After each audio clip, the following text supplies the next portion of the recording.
Oiê, eu sou Roberta Peixoto, sou diretora de ensino do Colégio Evolução e estou aqui para apresentar um projeto muito especial, o Experiência Enem, o podcast. O Experiência Enem foi algo tão grandioso que decidimos torná-lo em um podcast para que sua experiência realmente seja completa.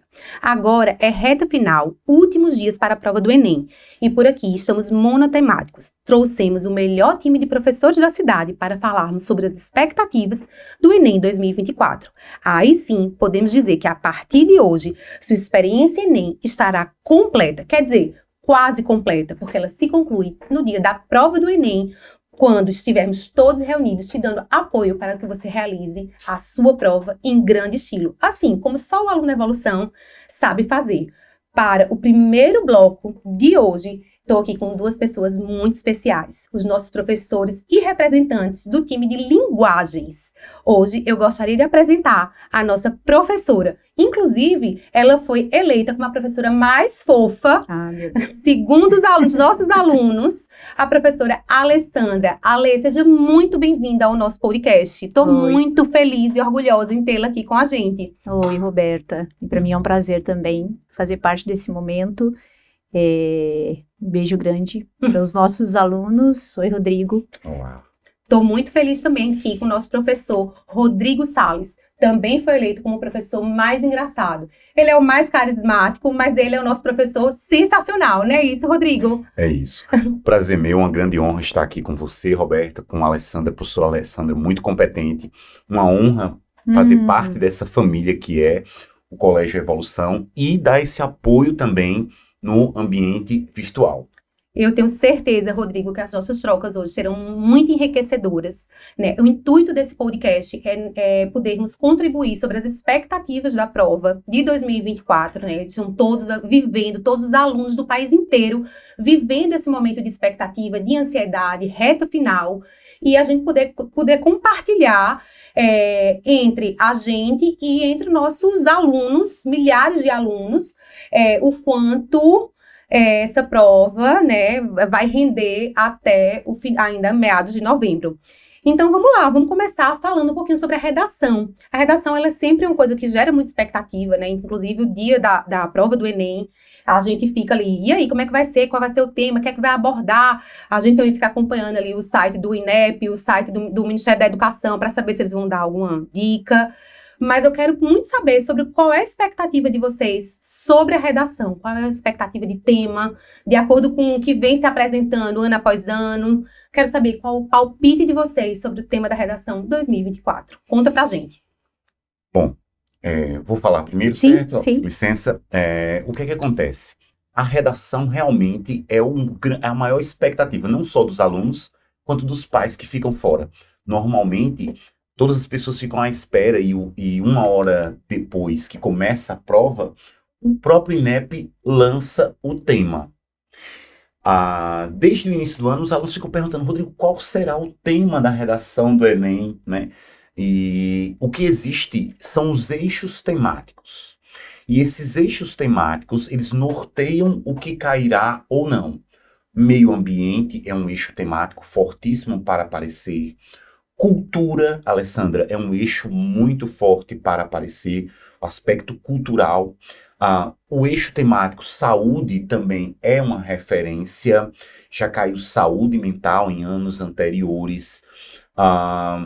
Você tem o eixo de segurança pública, o eixo temático de educação. Então, esses eixos temáticos, eles norteiam o que pode e o que não pode aparecer na prova do Enem em redação. Rodrigo, deixa eu te fazer uma pergunta. Você falou sobre eixo temático. Eles costumam se repetir, por exemplo, no Enem de 2022, existe a possibilidade de, em 23, ter sido o mesmo eixo temático? É comum isso acontecer? Pelo contrário, em virtude de ocorrer um determinado eixo temático, é provável que esse eixo temático repouse um pouco para abrir para outros eixos temáticos. Nunca aconteceu uma sequência de 2 anos em que o eixo temático fosse o mesmo. Nunca aconteceu. Mas, evidentemente, por exemplo, houve em certo ano a persistência da violência contra a mulher. E no ano passado era o trabalho de cuidado relacionado à mulher, realizado por mulher. Então, observe que a mulher, ela reapareceu em 2 momentos, só que com pegadas diferentes disso, ou seja, eles cobravam um mesmo eixo temático, só que com uma versão um pouco diferente e com um hiato entre um e outro. Perfeito, Rodrigo. Deixa eu te fazer outra pergunta, aproveitando esse gancho que a gente está aqui bem focado na redação. Quando você fala sobre eixos temáticos, me remete muito à ideia de repertórios, né? A gente sabe que os nossos alunos, a partir dos eixos temáticos, são eleitos ali alguns temas geradores, e eles se preparam com alguns filósofos, sociólogos, né, para poder citar algumas coisas. Se você puder me dizer, por exemplo, segurança, que repertórios esse aluno poderia usar, por exemplo? Roberta, em relação aos repertórios que os alunos devem utilizar, o ideal é que cada aluno tenha um eixo temático específico relacionado a um determinado repertório. Então, por exemplo, segurança. Se cair segurança, eu vou citar a Escola de Chicago, que trata da teoria das janelas quebradas. Foi feito um experimento, colocou-se um carro e quebrou-se uma janela, isso em Chicago, e deixou-se lá por um tempo. E depois de uma semana voltaram e o carro estava totalmente depredado.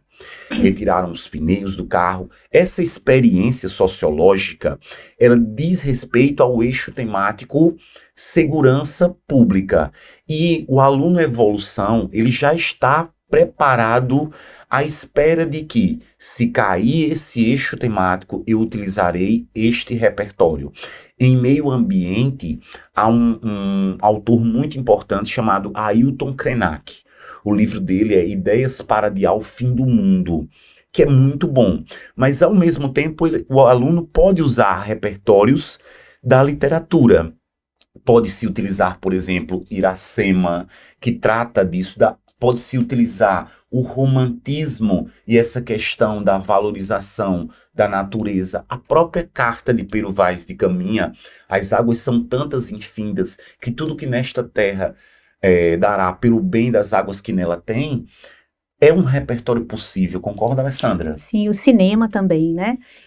Eu lembro que no ano passado os alunos comentavam que haviam trabalhado com o material, com a gente em sala de aula, Que Horas Ela Volta, que é um filme exatamente que toca nessa questão do cuidado, né? E aí, só para complementar um pouquinho falando do cinema, tem uma série que de vez em quando a gente dá uma visitada nela em sala de aula, que é Cidade dos Homens, que nesse momento, que também já está todo mundo um pouco cansado, eu acho que é um repertório a se visitar, porque ele é prazeroso e profícuo ao mesmo tempo. Ele transita pelos diferentes eixos, né? Os enredos de cada episódio são construídos dialogando com questões ligadas à saúde, ligada à economia, né? Ligada à educação. Então, é um balaio, digamos assim. Pronto, um balaio pronto. Isso, exatamente. Ale, eu adorei essa fala sua, quando você disse assim, é uma ótima dica para se revisitar. Aproveitando em reta final, faltando, hoje é dia 11 de outubro, estamos quase, exatamente há um mês da prova, um pouco menos que um mês da prova. Sobre repertórios, que sugestão você daria para ser revisitado neste momento de reta final? Você diz para a redação? Para a redação. Roberta, a sugestão que eu tô dando aqui, ela de fato eu acho que é bastante rica. Quando eu falo no Cidade dos Homens, o Rodrigo conhece, o que acontece com os episódios de Cidade dos Homens é que eles transitam entre questões absolutamente atuais, dialogando com os eixos que são da prova de redação. E eu tenho certeza que nesse momento de exaustão, é uma dica que é prazerosa para os alunos, né? Eles revisitarem, inclusive, os nossos alunos que já assistiram até esse cérebro precisa descansar também, né? Exatamente. Então, a gente prazer para poder assimilar. Aí a gente descansa rendendo. Rendendo, exatamente. Rodrigo, me diga uma dica de última hora para otimizar tempo na hora da produção dessa redação. A gente sabe que a redação ela não é uma construção aleatória, ela tem etapas, ela tem competências que precisam estar muito bem estruturadas. E o tempo, ele é, acho que um desafio muito importante na prova de linguagens e humanas, né? Então, me conta aí, o que é que esses alunos podem fazer para poder otimizar o tempo? A melhor forma para otimizar o tempo na redação é você ter uma coluna vertebral para, com o uso dos conectivos, já concatenar essas suas ideias e preencher os espaços. Então, por exemplo, nós sabemos que na introdução o ideal é que o aluno escreva 3 frases. Na primeira frase eu vou colocar uma contextualização. Para ligar a primeira frase à segunda frase, eu coloco um elemento de coesão adversativo. Por exemplo, mas, porém, contudo, entretanto, todavia. E depois, para ligar essa segunda frase à terceira frase, eu coloco um outro elemento de coesão. Nessa perspectiva, sair de casa com esses elementos de coesão já previamente pensados é uma importante estratégia para otimizar o tempo. Uma coisa muito importante que no Evolução é ensinado, há uma belíssima frase que diz assim: um pássaro não pousa no galho esperando que ele não se rompa, mas acreditando na sua habilidade de voar. E os alunos do Evolução, eles têm a habilidade em voar. Eles sabem que, independente do tema que cairá, eles conseguirão voar caso o galho quebre. Por isso que eu não gosto muito dessa ideia de, o primeiro elemento de coesão tem que ser com efeito. Você tem que começar com ademais na segunda. Tem que fazer, portanto. Há uma habilidade desenvolvida no Colégio Evolução que torna os nossos alunos aqueles alunos que passam de primeira. Acho que ensinar muito o aluno a pensar, né? Porque a gente está muito acostumado a entender esse processo como se fosse um processo mecânico, onde você tem essa coluna vertebral memorizada, mas não é. A redação ela vai muito além disso, né? Construída pelo repertório e pelas possibilidades desenvolvidas a partir, né, do trabalho que é feito do desenvolvimento de habilidades. Perfeito, Rodrigo. Agora, uma última pergunta para a gente poder dar uma olhadinha nessa prova de itens também, porque ela é bem desafiadora. Rodrigo, me diz, cheguei na prova, não sei o tema da redação. O que eu posso fazer? Não sei desenvolver o tema, só corrigindo. É praticamente impossível um aluno chegar a uma prova sem saber absolutamente nada sobre o tema. Talvez as ideias não estejam organizadas. Então, o que ele tem que fazer é refletir um pouco sobre esses temas. Organizar as ideias. Então, perguntar quem são as pessoas diretamente relacionadas a esse tema. Se for meio ambiente, ambientalistas, o governo, a sociedade tem o seu papel e organizar essas ideias. Onde é que eu posso falar sobre os problemas mais intensos em relação ao meio ambiente? O deserto do Saara alagado, eu posso citar isso, e as ideias começam a vir a partir dessa organização. Parar, fazer um pouquinho da prova de linguagens humanas e voltar é uma opção boa, é uma boa estratégia de prova? É uma boa estratégia de prova, mas é importante que cada aluno se conheça e que veja qual é a melhor estratégia para ele. De forma individual. Sim. Se eu disser para você, faça primeiro a redação, depois vá para linguagens, depois vá para humanas, isso não é uma fórmula que servirá para todos os professores, para todos os alunos. Concorda, Alessandra? Concordo. Lembrando que os temas da redação, muitas vezes, eles dialogam com questões da prova, não é? Então, o aluno que precisa de mais tempo para redação e prefere começar pela redação, obviamente ele já se conhece, né? Nossos alunos, a gente sabe que eles já se conhecem, mas também é fato que muitas questões da prova de linguagem, muitas vezes elas já vão ambientando o aluno com aquele tema. Talvez muitas seja questões da prova de exatamente. Né? A prova de linguagem favoreça como um aquecimento, né, para poder ele desenvolver uma boa redação, trazendo ali algumas ideias, enquanto esse cérebro precisa ferver para fazer um bom caldo no final das contas. Uma coisa que eu não aconselharia nenhum aluno fazer é deixar a redação para o final, para o final. Com certeza. Porque esse fato de deixar para o final é um risco. talvez não dê tempo você escrever a redação naquele tempo final que você deixou. Então, o ideal é que você faça ou no início ou no meio da prova, mas ao final eu não acho uma boa estratégia de prova. E que não experimente, né, Roberta? Eu acho que o dia da prova não é o dia de experimentar. O aluno, ele já vai para a prova sabendo qual é para ele a melhor estratégia que ele trabalhou em sala de aula.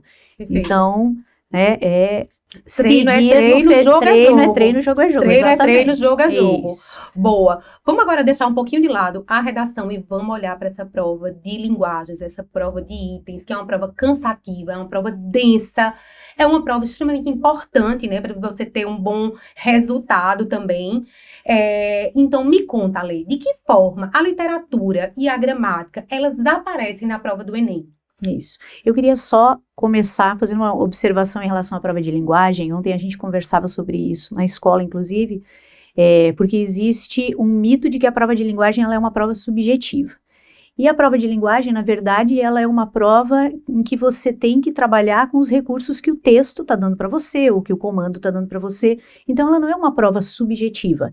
Ela é uma prova em que você tem que apreciar o texto de maneira técnica. Por que eu estou dizendo isso? Porque o aluno ele não pode criar um ranço com a prova e dizer, não, é subjetiva e logo, não é, logo não preciso me dedicar às técnicas de interpretação textual. Então é preciso que a gente lembre que a prova, ela tem um texto, ela tem um comando que vai orientar a leitura do texto, ela tem um comando, e é importante lembrar disso, ela tem um comando que muitas vezes vai trazer datas ou movimentos estéticos, como você diz, literárias, para dentro da interpretação. E aí, nesse caso, são as questões em que vai orbitar ali na questão o conhecimento que o aluno traz, o conhecimento curricular que ele adquiriu. Então, nesse caso, modernismo, por exemplo, o Rodrigo sabe, né, professor de literatura, estou aqui já, mas que é a grande vedete da prova em termos de literatura. Então, o modernismo brasileiro, acho que décadas importantes também, a década de 50, 60, 70, que são décadas muito produtivas esteticamente, né? A Bossa Nova, década de 50, Jovem Guarda, década de 60, essas questões culturais que estão sempre dialogando com o conhecimento que ele adquiriu em literatura. Nessa perspectiva, Alessandra, no ano passado ficou muito famoso um vídeo na internet no qual Caetano Veloso era indagado sobre as questões de um texto referente a ele. E ele acreditava que todas as alternativas estavam corretas. Porque Caetano Veloso ele não desenvolveu as habilidades para acertar as questões do Enem. Sim.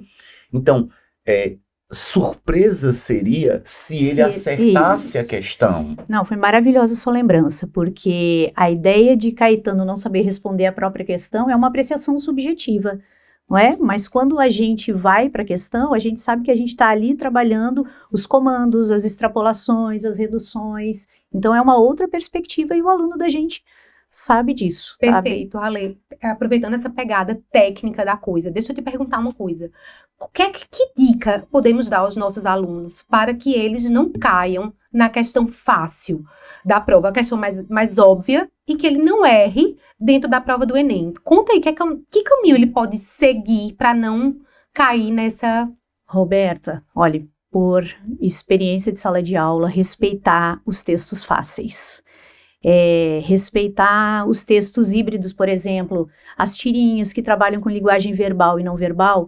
O aluno tende a pensar que o texto curto e o texto simples têm uma resposta simples. Então é preciso respeitar essas questões, ler com atenção o comando, porque muitas vezes o aluno escorrega no senso comum, escorrega numa primeira leitura, porque despreza o texto, porque o texto parece mais simples. Então, assim, na prova de linguagens, texto simples não significa questão fácil, assim como um texto mais longo não significa uma questão difícil. Descer do salto e ir texto a texto, respirando, não dá para pensar muito no tamanho da prova, porque senão a gente cansa mesmo. Perfeito, perfeito. Que considerações, que aula, vivendo e aprendendo aqui. Mas estamos chegando ao fim do nosso primeiro momento, do nosso primeiro bloco. Vocês estrearam o podcast. Seja assim, estou muito feliz e estou muito orgulhosa em tê-los aqui. A participação e as contribuições de vocês foram realmente incríveis. Rodrigo, que energia! Você sempre inspira, motiva os alunos. Muito, muito feliz em ter você no nosso time. Você é um professor realmente incrível. Eu me orgulho muito de fazer parte da equipe de linguagens, porque no ranking do Enem, nós, o Evolução, somos em linguagens a primeira escola do estado, durante anos consecutivos. Exatamente. Então não é uma questão de sorte. O trabalho de Pedro Rogério, o trabalho da professora Érica, o trabalho da professora Silvia, da professora Alessandra, são trabalhos louváveis e eu me honra muito fazer parte dessa equipe, poder dar a minha contribuição. Eu sou fã de Alessandra e sei o quão competente ela é e o quão o resultado dos nossos alunos neste ano será satisfatório mais uma vez, repetindo os anos anteriores e esse desempenho em primeiro lugar em linguagens na Paraíba durante anos consecutivos. Perfeito. E Roberta, acrescentando aqui, lembrando dos nossos alunos, porque eles sabem o quanto isso fica visível no dia a dia de sala de aula, o quanto eles estão preparados. Eu dizia isso essa semana para eles, assim, são alunos que a gente vai acompanhando primeiro, segundo e terceiro ano, e esse crescimento, ele é nítido e é extremamente gratificante para a gente, é fruto de um trabalho diário. Ao contrário de outras escolas, os nossos alunos, eles têm histórias para contar do ensino médio. Eles não passam por um ensino médio apenas dentro de uma cabine. Eles têm histórias para contar para os filhos, assim como nós tivemos as nossas histórias para contar, o Evolução proporciona a eles as histórias que eles contarão. Como foi o seu ensino médio? Foi dentro de uma cabine. Não, como foi seu ensino médio? Não, nós fizemos um filme que foi estrelado no cinema.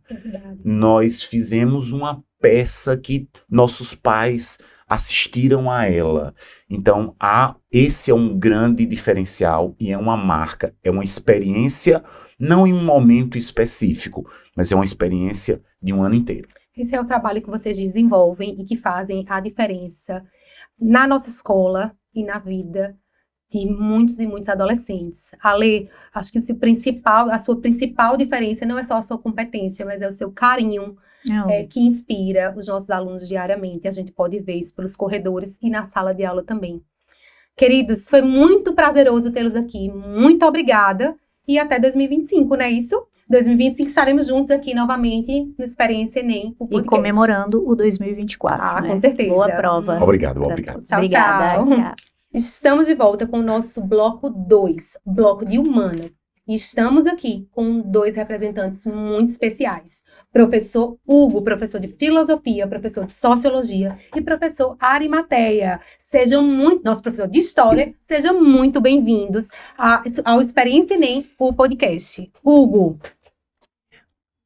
Olá, Roberta. É um prazer especial participar desse evento. Mais uma novidade do Evolução, o podcast, né? O Evolução que vem sempre inovando, fazendo diferente na cidade de João Pessoa. E não poderia também ser diferente que esse podcast fosse exatamente uma ideia do Evolução. Pois é, estou muito orgulhosa desse projeto. Quando a gente pensou no Experiência Enem, a princípio, um aulão, que já esse evento de 2024, ele foi o 6º Experiência Enem, mas era um projeto tão grandioso que não poderia morrer naquele dia 29 de setembro. E a partir daí que surgiu a ideia, né, da gente conversar um pouco sobre as expectativas da prova, o que é que a gente espera para essa prova de 2024. Temos aí os alunos fervilhando, né, estão ali super ansiosos para saber o que é que vai cair, o que revisar, né, quando revisar, quando descansar, insanos sobre leituras. Enfim, eu achei muito oportuno a gente dar continuidade a esse projeto que começa lá no dia da revisão, daquela grande revisão, perpetua durante todo o período de revisão, né, outubro até meados de novembro, e se encerra, o Experiência Enem se encerra no dia da prova do Enem, dando todo o suporte e apoio que os nossos alunos precisam para começarem a prova com o pé direito. Ari, que bom você estar aqui, estou muito feliz. Eu também, Roberta. É uma alegria estar aqui, Hugo também. e essa equipe estrelada, né? A gente tem uma oportunidade maravilhosa de rever os colegas. Verdade. Né? E é difícil nesse corre-corre a gente ver todo mundo e é muito, muito feliz. Acaba sendo um grande encontro.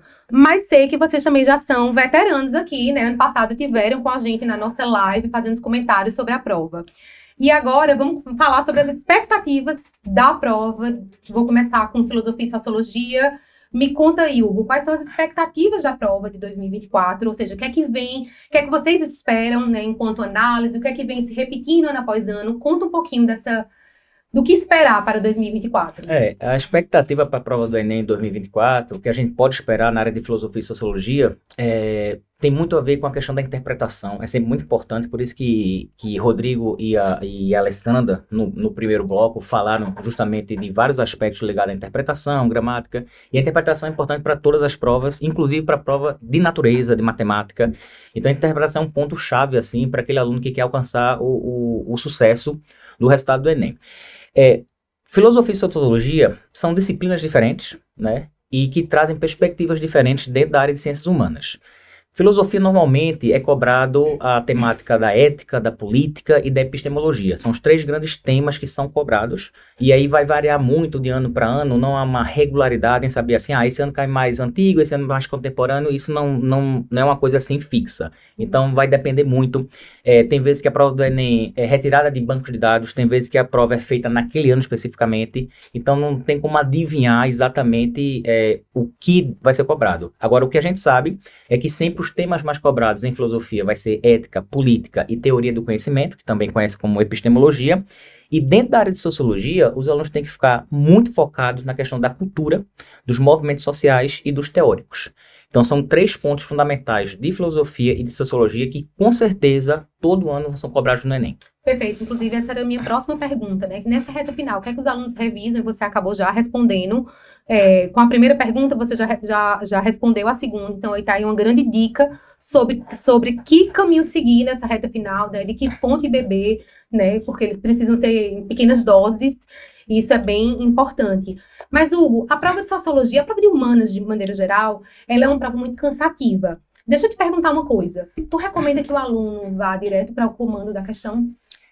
Bom, cada aluno tem um ritmo diferente. Eu acho que não existe uma solução pronta para dizer faça isso ou faça aquilo, porque tem aluno que prefere ler o texto, tem aluno que prefere ir para o comando.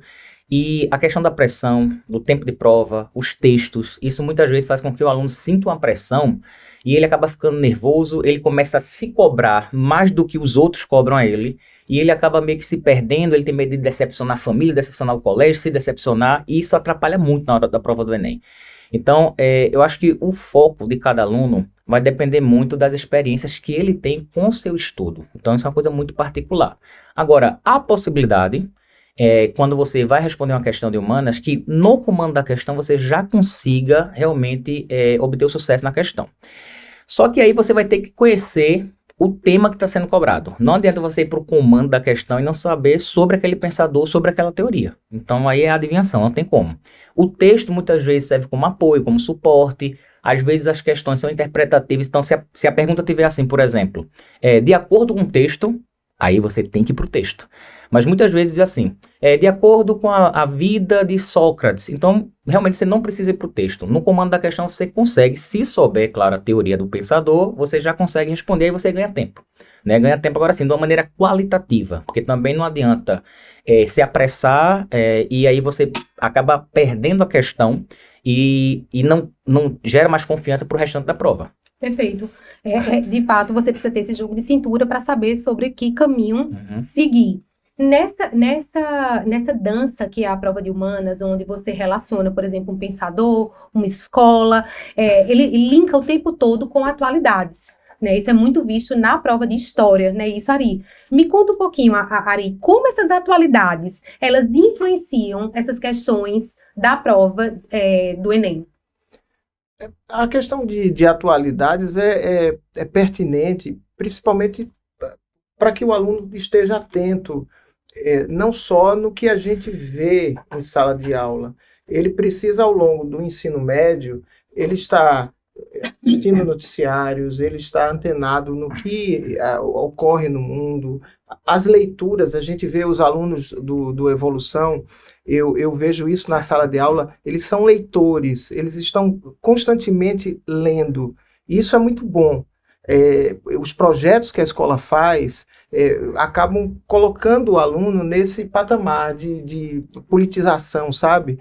Então, eles acabam fazendo esse link com a atualidade. Então, é importante, isso que Hugo falava sobre a leitura da prova de humanas. A gente espera sempre uma prova com atualidades, uma prova que leva o aluno a pensar, a refletir, a questionar, e não simplesmente uma prova que seja uma análise de texto, pura e simplesmente, que nos últimos tempos tem acontecido. Então, é uma grande expectativa nossa que a prova seja isso, que leve o aluno a refletir o agora, o momento presente.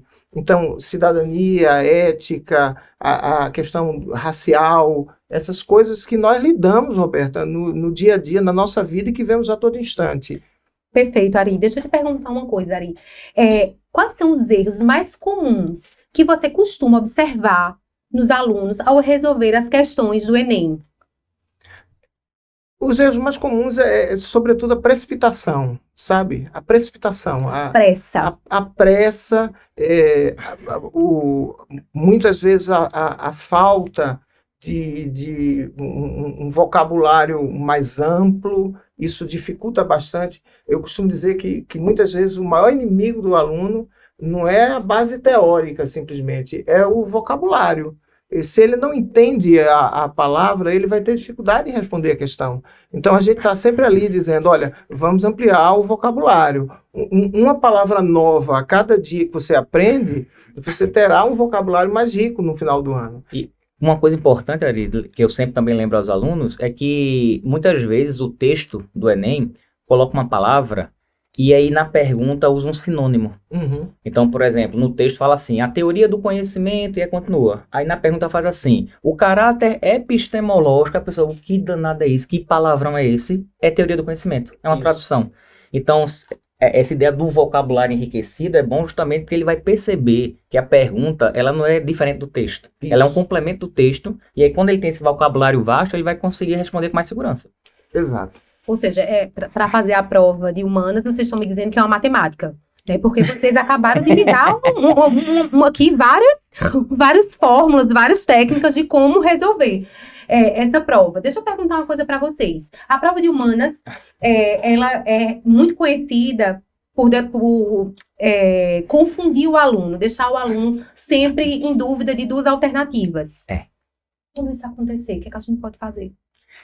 Eu acho que, assim, um aluno, ele tem que entender que ele vai estudar uma teoria, um pensador, um acontecimento histórico, um fato. Ele não deve tentar decorar aquilo para tentar achar na prova que vai estar do mesmo jeito. Ele tem que entender o processo. É como se ele assistisse um filme. Quando você assiste o filme e conta para alguém, você não reproduz o filme de cabo a rabo. Você conta a partir de uma perspectiva como o filme foi. Então, você entende o filme para poder contar.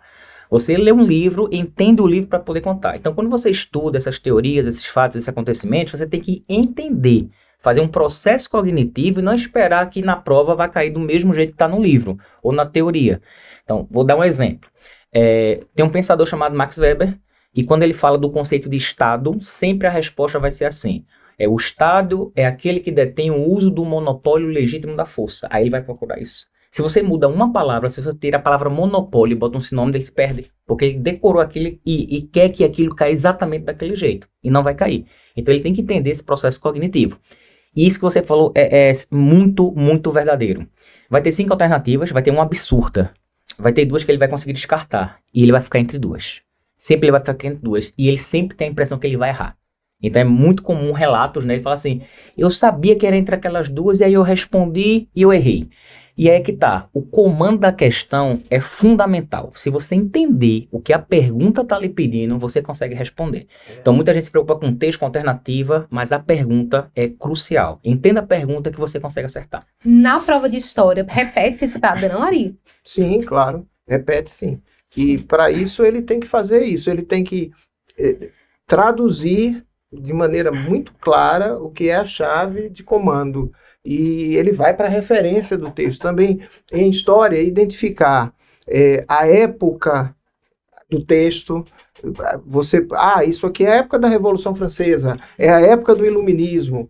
Vai te ajudar muito. Então, às vezes, essa história de dizer, não preciso da data. Algumas datas são importantes. Você precisa sim, você precisa se situar no tempo, para não cometer o anacronismo, né? Então, isso é fundamental. Essa história de dizer, não precisa do tempo. Precisa, na matemática você precisa do número, né? Na história você precisa do tempo. Então, isso é fundamental.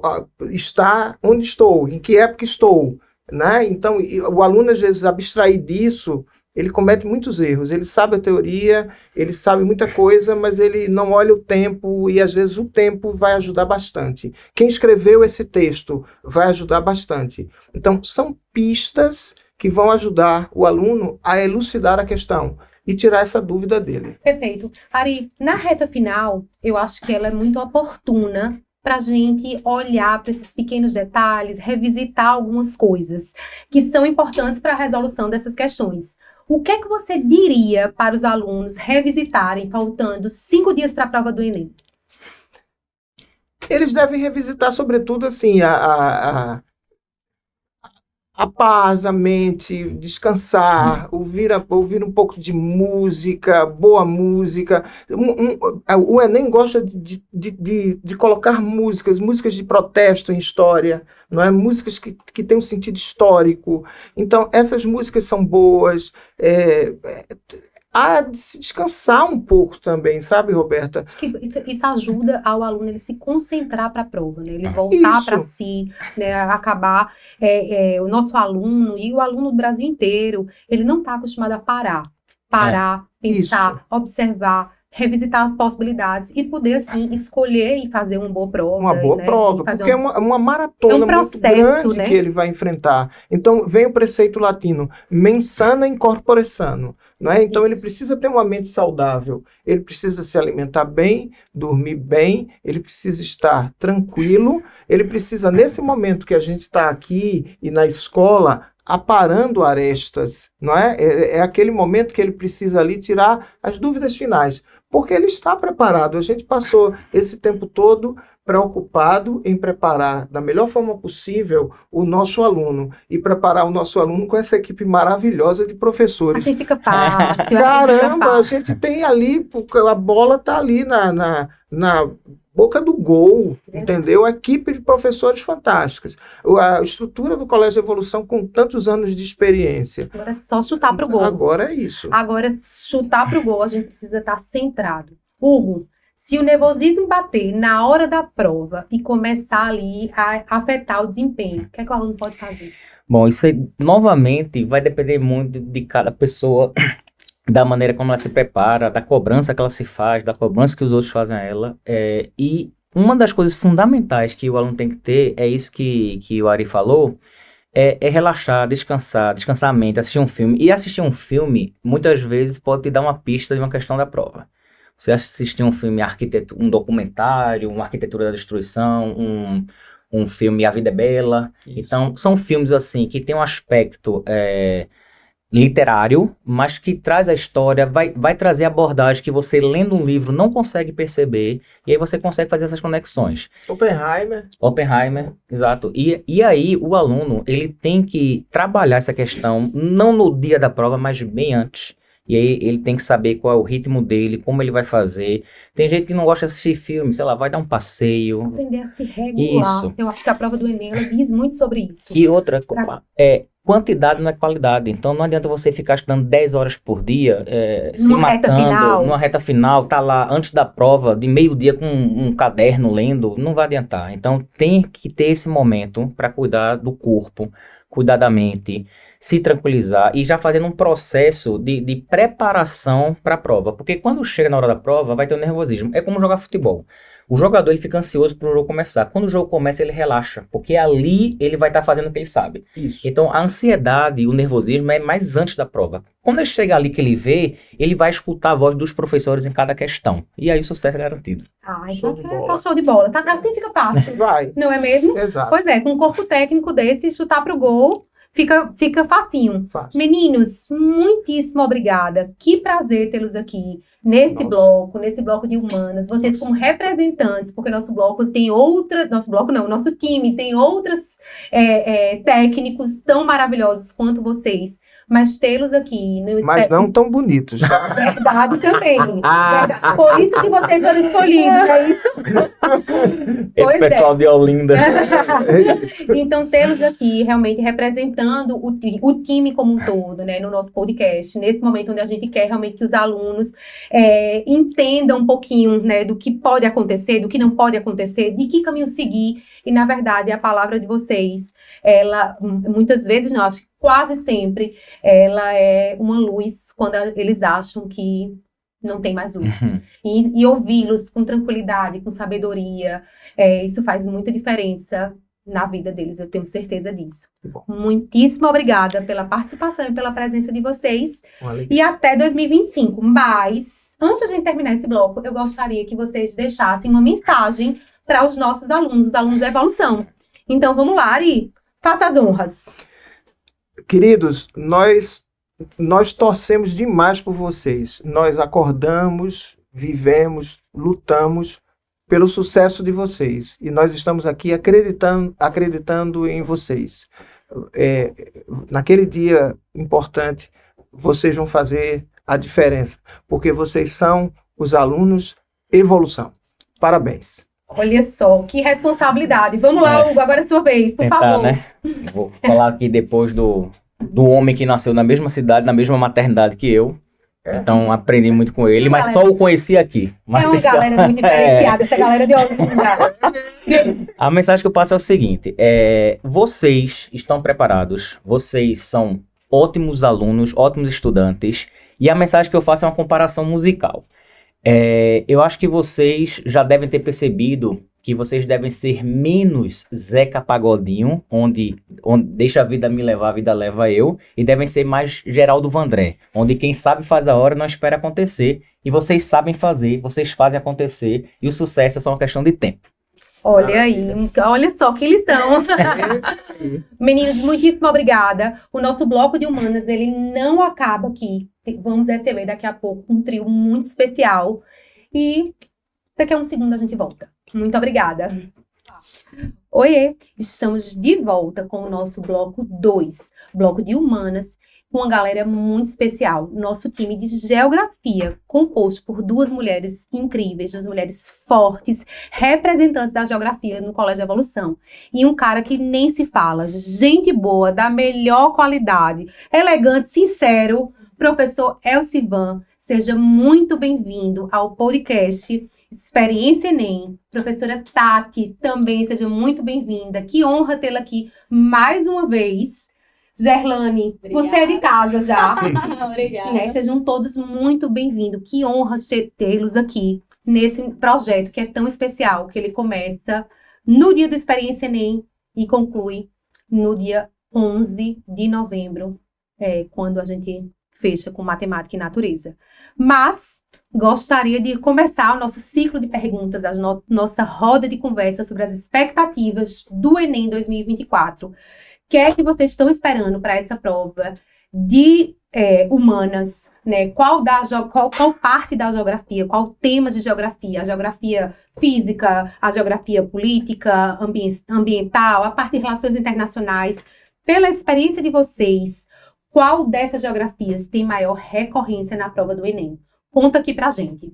Oi, pessoal, sou Gerlane, né? E a gente vai começar com, eu acho que um dos temas que mais estão presentes nas provas, pelo menos nos últimos 5 anos, são as questões relacionadas à geografia ambiental.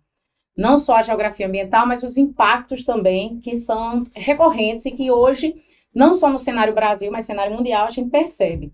As questões relacionadas à geografia ambiental, ela trabalha muito essa questão também de sustentabilidade. Então, hoje a gente escuta muito falar sobre os acordos internacionais, como o Acordo de Paris, em que tenta também se obedecer a chegar às metas dos Objetivos de Desenvolvimento Sustentável.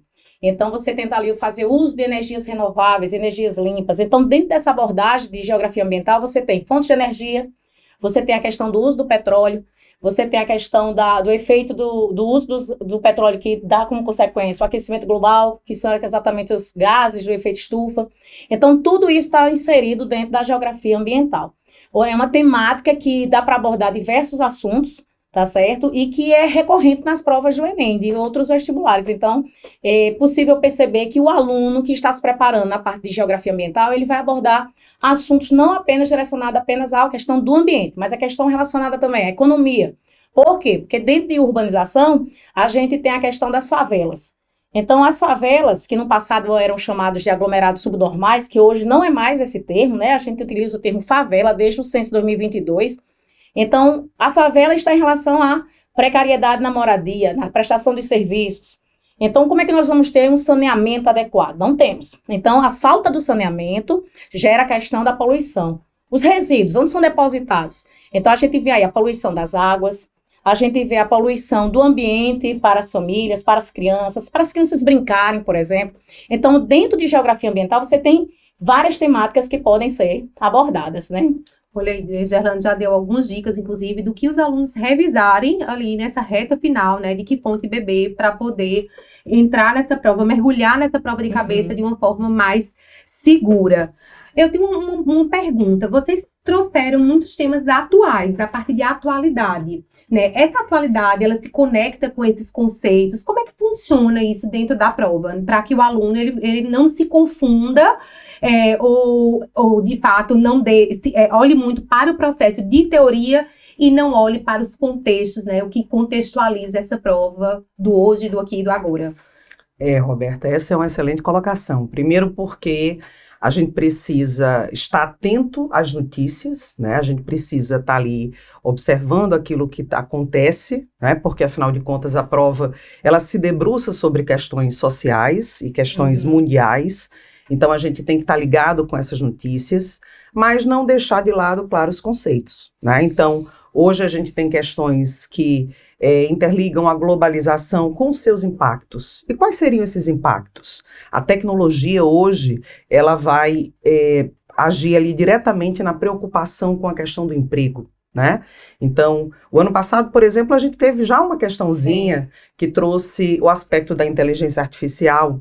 Como é que essa inteligência ela pode substituir o trabalho do homem, né, no chamado desemprego estrutural? A gente tem também, quando se trata de globalização, a gente tem também as relações que se dão entre os países, né, as relações econômicas, os blocos econômicos, os acordos internacionais. A gente tem o protagonismo da China nesse processo. Então, estar atento, né, a esse protagonismo, a como isso tem implicado no mercado internacional. E também os conflitos. Os conflitos, eles também têm repercussões econômicas. Então, por exemplo, quando a gente fala de um conflito que ainda está em andamento, que é o conflito que envolve a Ucrânia e a Rússia, a gente, consequentemente, relaciona isso à questão energética, né? A questão do gás natural, a questão do petróleo. Quais são as implicações que isso tem para a economia? Isso é de fundamental importância. O aluno tem que estar atento a essas questões. Quando a gente fala, por exemplo, dos conflitos no Oriente Médio, mais uma vez a gente vai estar observando também um aspecto econômico e também a questão dos refugiados, né? As migrações hoje, elas também têm uma implicação econômica, elas também têm uma implicação humanitária, né? Então, é importante a gente estar ligado a esses conceitos das migrações. Um outro aspecto também, a gente está vivendo agora um momento nos Estados Unidos de eleição, né? A gente está falando da maior potência econômica, política e militar do mundo. Então, aquilo que acontece naquele país tem uma repercussão para os demais.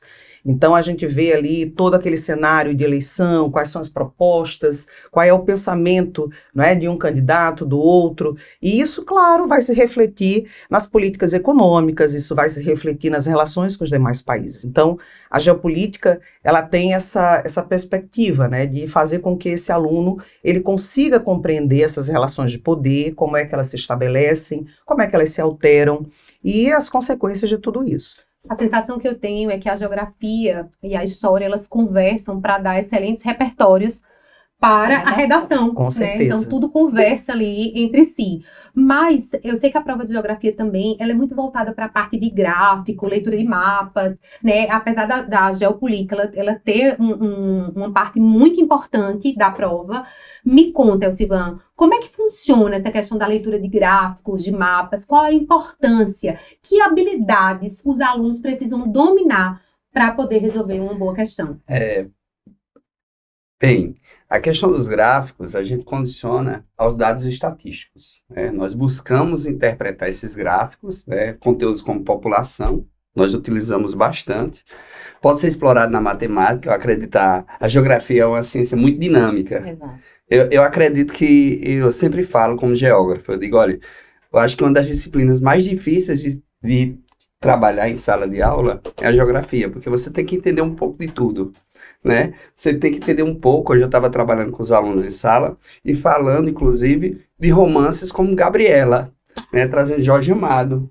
Então você tem que entender um pouco da literatura, não tem como você escapar. E na matemática a gente também explora esses gráficos, né? A matemática está ali presente na cartografia, né? Os dados, o censo, como o Gerlane trouxe aí, né? A questão da utilização desses dados periféricos das favelas, né? A questão da Covid ainda está muito em evidência, né? Ultimamente nos vestibulares, inclusive isso serve como parâmetro, sempre traz uma questão condicionada à pandemia, porque a pandemia ainda, ela, de fato, os efeitos não passaram, né? Há um estudo que aponta que os efeitos da produção só vai começar a ter patamares anteriores à pandemia lá para 2029. Então, nós ainda estamos passando uma crise econômica sistêmica, né? E essa crise econômica sistêmica faz com que esses dados, eles venham sendo retroalimentados constantemente e a geografia passa a interpretar. Até porque na estatística, que é muito utilizada na matemática, a geografia faz muito uso da estatística, né? O próprio Instituto Brasileiro de Geografia, né, o que tem os dados censitários do país, tem a ciência geográfica como a principal de todas, mesmo precisando da matemática. Verdade. É interessante também, né, Silvão, a gente lembrar que como esse ano foi um ano de divulgação desses dados do censo demográfico, um tipo de gráfico, um tipo de recurso que pode ser usado são as pirâmides etárias, né? As pirâmides etárias que mostram que o Brasil, por exemplo, é um país que está passando por uma transição demográfica. Então, é muito importante que o aluno consiga interpretar essa pirâmide etária, né? Qual é a mudança dessa pirâmide, a base da pirâmide, o topo da pirâmide? A mudança da sociedade, o perfil. Exatamente, né? Para que ele consiga interpretar. Essas novas famílias. Isso é interessante. E na prova, ele ainda tem um mapa e o gráfico como auxiliar na questão. Porque na hora que ele tem ali a leitura, né, ele vai fazer a interpretação do mapa, ele vai fazer a interpretação do gráfico, ele vai ter mais chance de ter o acerto da questão. Porque o mapa, são questões que, por exemplo, o mapa tem que trazer um título, ele tem que trazer uma legenda. Então, aquele mapa foi posto ali para auxiliá-lo ao responder a questão. Então, vai ser muito mais fácil, desde que o aluno tenha a compreensão de saber fazer a interpretação correta, como não fala na questão do gráfico, o gráfico de pizza, o gráfico em colunas, que é utilizado muito na matemática e que cabe à geografia, porque a geografia precisa fazer análise desses dados para você fazer a comparação. Parte da geografia é comparar os dados. Então, o aluno que souber fazer uma interpretação do mapa, ele vai ter muito mais chance de um acerto de questão, porque a própria forma que foi feita a questão foi feita para ajudá-lo, para auxiliá-lo. Porque a prova hoje do Enem, apesar de você ter que saber os conceitos, mas é muito mais uma interpretação, uma reflexão, né, uma reflexão crítica do cenário que está se tendo no país, a questão econômica, a questão social, ambiental. Então, esses dados serão mais fáceis do aluno fazer a interpretação e chegar à resolução e assertiva na prova. Perfeito. Eu pelo que eu entendi, isso pode ter sido, inclusive, a interpretação minha, a resolução da prova, ela envolve algumas técnicas, alguns conceitos, né, que são norteadores do processo, mas as atualidades podem ser desafiadas, a contextualização, né, voltada para as atualidades, pode ser um processo difícil para o aluno, assim, deixar o aluno ali na dúvida, porque a prova de geografia, ela é uma prova que ela é planejada para que o aluno fique em dúvida entre duas alternativas. Então, o aluno precisa dominar a teoria, ele precisa estar atualizado, ele precisa ter uma boa interpretação. E dominar isso tudo é complexo, né? Dar conta disso tudo é muito complexo. E aí, quando é que ele fica ali na dúvida entre duas alternativas, o que é que ele faz? Ele O enunciado. D de Deus, C de casa, ele volta pro comando, ele pula para a próxima. Roberta, quando o aluno tem essa dificuldade, porque as questões de geografia, assim como de outras disciplinas, né, de outros componentes, fica fácil, se você estiver compreendendo o enunciado, fica mais fácil você fazer a análise correta da resposta.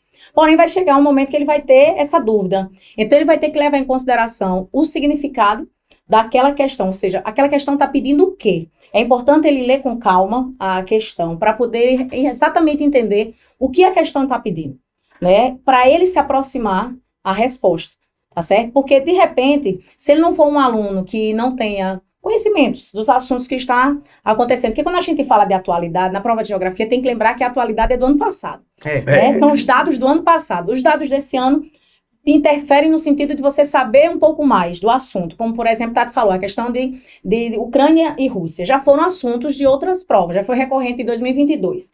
Então, pode cair de novo? Pode. A Crimeia já caiu de outra vez. Então, vai cair de novo? Pode cair. Mas aí, como é que o aluno, naquele momento que ele tem duas alternativas, aquele aluno que está mais atualizado, aquele aluno que tem um pouco mais de conhecimento, de conceito, de fazer a interpretação correta, de saber o que é que está pedindo a questão, ele vai chegar na assertiva. Ele vai chegar muito mais fácil. Muito mais fácil. O que é que o aluno não pode não chegar sabendo na hora da prova? O que é que ele precisa chegar sabendo de geografia? Ele precisa saber pelo menos disso para poder fazer uma boa prova. Vamos de dica. E aí, quem vai responder essa? Tem tanta coisa. Eu acho que a parte... Eu disse, eu vou colocar 3 assuntos. Eu queria ter cada um diz um. Cada um diz um, exatamente. Que ele precisa, ele tem que chegar sabendo na prova de geografia. A parte de conceitos, né, das próprias ciências geográficas, né, eu acredito, eu sempre passo, acredito que as outras também, os colegas, a gente precisa levar o aluno nesse entendimento do homem com o meio. Aí você tem que ter esse conhecimento a partir das categorias geográficas. Olha só, ele colocou um tema geral, né? Eu me liguei que ele não respondeu o que eu queria. Eu queria uma coisa bem específica. Vamos lá, Tati. Vamos lá, uma coisa bem específica, que ele precisa ficar sabendo. Pois é. A gente tem alguns temas que têm sido muito recorrentes, né? Agricultura, por exemplo. As questões agrárias, né? Tudo aquilo que envolve a parte de agricultura, desde os sistemas agrícolas, aos modelos de produção, a relação do homem com a terra, as questões sociais do espaço agrário. Tudo isso é muito recorrente e ainda faz parte assim, de um cenário que no nosso país ainda tem a necessidade de um entendimento, de uma contextualização histórica, porque nós temos uma concentração fundiária que é fruto da maneira como nós somos colonizados, a maneira como a agricultura foi implementada no nosso país. É uma dica interessante. É um dos países que ainda não conseguiu efetivar, de fato, a reforma agrária. Existe como lei, mas não existe como prática. Exatamente, né? A função social da terra. E a gente fala tanto para o nosso aluno. Sinergia, todo mundo percebeu que os professores estão em completa sinergia. E outra coisa, a gente tem que levar em consideração, como conteúdo de atualidade, essa ideia, essa aposta dos atuais governos, pensando aí no Acordo de Paris, como nossa amiga Gerlana aqui falou, né, aquela questão do Mercosul, e a aposta do Brasil agora é o hidrogênio verde, né, nessas fontes renováveis. Então, é uma aposta muito grande, inclusive buscando financiamento interno e externamente, então é um conteúdo muito novo. O Brasil tem esse papel de liderança, o Brasil pode ocupar esse papel de protagonismo. Hidrogênio verde para tentar até amenizar a questão dos conflitos. E o Brasil, diferente das outras nações, ele já tem como produção de energia elétrica, a matriz elétrica de produção de energia elétrica é limpa. Hoje a gente tem quase 50% de hidrelétrica, aí seguindo a solar e a eólica. Então, o Brasil é um dos países que já tem um percentual hoje. Se fosse considerar os dados de hoje, seria 93% da produção da energia elétrica são renováveis, são limpas. E outras nações não têm. A base é o combustível fóssil. A base, no caso, é ou petróleo ou carvão. E reforçando esse entendimento seu, eu lembro bem, em agosto do ano passado, o Nordeste por inteiro foi abastecido totalmente por energia renovável. Entre essas, principalmente a eólica e solar, quer dizer, é uma vanguarda. Né? Você está à frente de muitas nações, porque a própria China investe muito. a dependência do carvão e do petróleo que a China tem hoje, mas ela sabe a necessidade de investir em novas fontes fontes. renováveis. Né? Outro aspecto também que a gente já citou aqui, mas é bom deixar bem Reforçar. claro para o aluno, é a questão demográfica, né? Os conceitos demográficos, as teorias demográficas, as fases do crescimento da população mundial, lembrar sobre essas questões de transição demográfica, o conceito de bônus demográfico, de ônus demográfico, a repercussão do envelhecimento populacional, Na economia. tudo Os impactos, isso, né? pois é, Previdência. a questão previdenciária, a estagnação econômica, a falta de mão de obra, aquilo que alguns países da Europa já estão enfrentando, a gente está vendo agora ser uma realidade que se aproxima do Brasil, da China. A China flexibilizou a política do filho único, a China tem buscado estimular a natalidade, um país que tem a política antinatalista mais conhecida da história. Hoje é um país que está buscando estimular a natalidade. A gente tem o papel da Índia, né? A Índia hoje é o país mais populoso do mundo. A Índia é a próxima superpotência a se destacar no cenário econômico. Então, tem muita Tem dica aí, tem muita E coisa outro interessante. assunto também que eu acho que é importante para o aluno, inclusive é recorrente nas provas, é a questão da geologia. Como o Brasil é um país que tem a mineração, algo muito importante, aí ele vem lembrar um pouco da estrutura geológica do Brasil em relação às bacias sedimentares, que são as áreas onde você tem a concentração ali do petróleo, tá certo? E você tem também as áreas de escudo cristalino, onde hoje o Brasil é importante na extração do ferro, na extração, por exemplo, do ouro, nas regiões indígenas, né? Como já foi falado em outros anos, a questão do garimpo ilegal. Né? A questão É da- uma coisa que está batendo bastante sobre essa questão da fiscalização, a gente vê mais sobre esse assunto. Então, a questão geológica do Brasil é importante, até porque é base da economia nacional. Então, a exportação do Brasil hoje está em relação aos commodities, né? E existe essa preocupação. Como, por exemplo, fazer a extração do ouro, como fazer a extração desses recursos de maneira sustentável? É a primeira pergunta que o aluno também deve saber responder. É de fazer uma associação à economia associada com a sustentabilidade, porque se ele não tiver esse pensamento, assim como para o futuro, a economia do país não anda. A economia hoje, se não pensar de maneira sustentável, ela não vai conseguir evoluir, porque é uma política mundial. E é um dos né? problemas que o Brasil está tentando enfrentar agora, né? Inclusive, é a questão da exploração de petróleo na margem equatorial, né?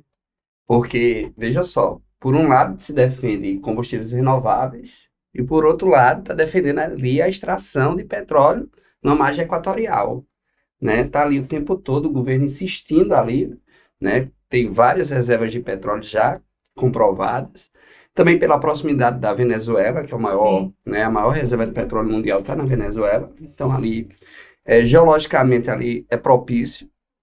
É um conteúdo que a gente está explorando em sala de aula constantemente, porque possa levar o Brasil também à vanguarda da economia, porque Eu sei que a gente está no limite do nosso horário, É. mas deixa só eu dar mais uma dica. Não pode esquecer de estudar os biomas, não pode esquecer de estudar as mudanças O climáticas. conflito né? também da Venezuela com as Guianas, né? É, Não tem tanto assunto, É tanto Roberta. assunto, mas eu entendi uma Esequibo, coisa. né? Eu entendi uma coisa. O aluno que quiser arrasar na prova de geografia, nas questões de geografia, basta assistir esse bloco, porque vocês deram dicas valiosas, inspiradoras. Oh, meu Deus do céu, vai ser incrível. Então assiste a gente, né? Preste atenção nessas dicas, anota, revisa, que eu tenho certeza que essa galera que está assistindo o nosso podcast vai se dar muito Roberta bem. já entendeu que é a na ciência prova. geográfica, Com né? certeza. Olha aí a porque dinâmica, Eu nós tô saindo conseguimos daqui abordar, diferente do jeito que eu entrei. né? Conseguimos abordar uma imensidade de conteúdos, Isso. né? Isso é a nossa escola, isso é o nosso time de geografia. A gente tem muito orgulho do nosso time, de quem faz a escola, de quem faz a educação. Né? Esse é o nosso jeito de fazer escola, esse é o nosso jeito de fazer educação. E tudo isso só se torna possível por causa desse time Muito incrível. obrigada. Muitíssimo obrigada pela presença de vocês. Estamos Agradeço. encerrando esse bloco de humanas e vamos ver o que é que vai acontecer daqui a pouco. Ok? beleza. Certo. Tchau, tchau, gente. Obrigada. Tchau, tchau, pessoal. Boa Tchau. prova. Tchau.